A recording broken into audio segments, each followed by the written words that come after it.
The world I saw underneath the stairs was all the same icy gray, left and right. A couple of pigeons flapped away above my head. I decided to follow them. By the time I realized I was going the wrong way, I'd already gone too far. At kindergarten, I'd been learning a song called Go Marching. Earth is round, go, go, march ahead. And just like the lyrics, I thought that somehow I would eventually get to my house if I'd just go, go, march ahead. I stubbornly continued my small steps forward.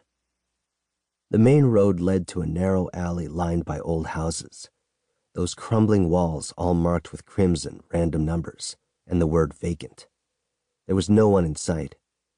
Suddenly, I heard someone cry out, "Ah," in a low voice. Not sure if it was ah or Maybe it was arg. It was a low, short cry. I walked toward the sound, and it grew as I approached closer and closer. Then it changed to erg and e. It was coming from around the corner. I turned the corner without hesitation. A boy was lying on the ground, a small boy whose age I couldn't tell. But then black shadows were being cast on and off him again and again. He was being beaten. The short cries weren't coming from him, but from the shadows surrounding him, more like shouts of exertion. They kicked and spat at him. I later learned that they were only middle school students, but back then, those shadows seemed tall and huge like grown-ups. The boy didn't resist or even make a sound, as if he'd grown used to the beating. He was getting tossed back and forth like a rag doll.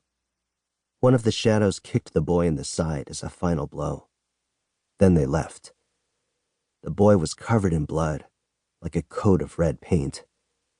I approached him.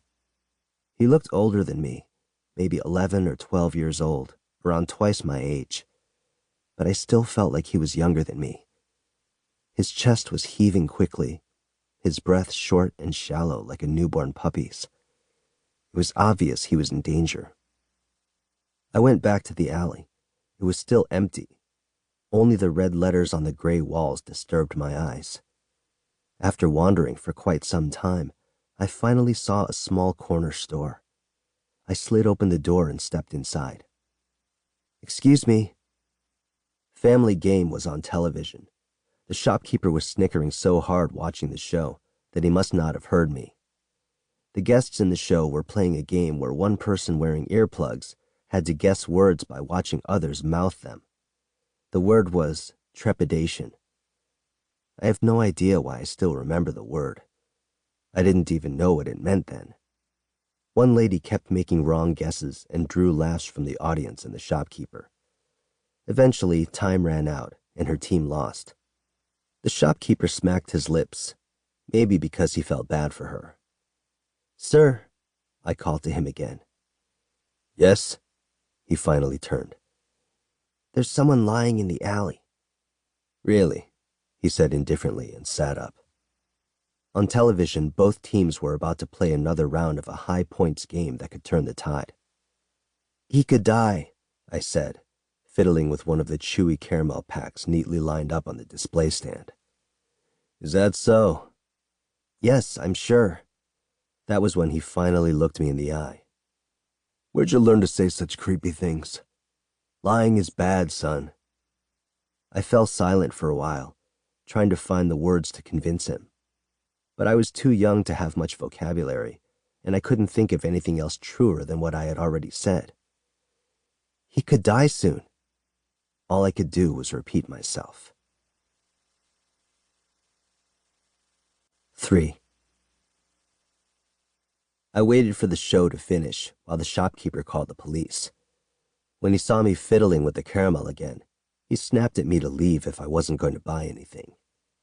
The police took their time coming to the scene, but all I could think of was the boy lying on the cold ground. He was already dead. The thing is, he was the shopkeeper's son. I sat on a bench at the police station, swinging my legs hovering in the air. They went back and forth, working up a cool breeze.